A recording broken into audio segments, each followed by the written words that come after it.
Hi, my name's Robin. I enjoy things like theater and dogs and macaroni and cheese. I'm also trans. I mean, I didn't really notice anything was wrong, quote unquote, until puberty.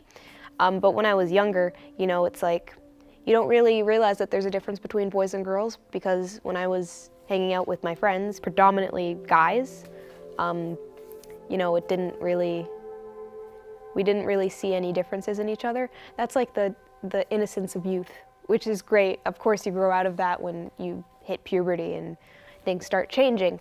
And for me, when things started changing, that's because I was like, okay, I mean, I kind of understand what's going on. I don't like it, but I understand why this is happening. And it was just really, really, really awkward because I was very disproportionate.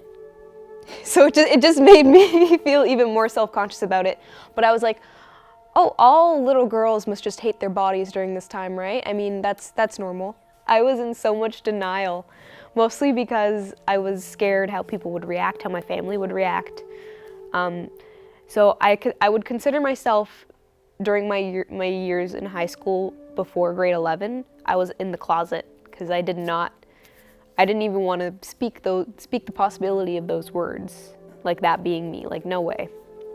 But then it just got way too much, and the spiral of self-hate started again. So I was like, okay, maybe I'm non-binary. And like I sat in that circle for a good amount of time, because I knew, like, at the time I didn't really know, but like I felt like this isn't 110% me, but I am more comfortable than I was. My parents, both of my parents, like, accept me and love me, and I feel very privileged to have that because there's so many kids in my situation who do not have any accepting parents, do not go to like an accepting school, do not have accepting friends, usually turn to suicide or self-harm because they just have nobody. So I feel like the situation I'm in, I'm very privileged. I'm like a white, middle-class trans guy who has accepting parents and who has access to surgeries and hormones. And I don't forget that for a second. Like, I feel very, very blessed. Like, I'm not saying that every day is a walk in the park. I still deal with dysphoria, I still deal with assholes, but I'm nowhere near some of the other people who I know, actually, who are just so afraid to be themselves.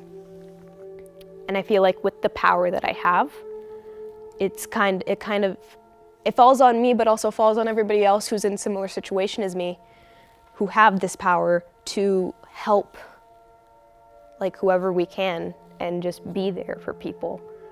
Because if you think about it, I wish I had somebody like me when I was going through this and like questioning myself, to be like, you can be whoever you want to be.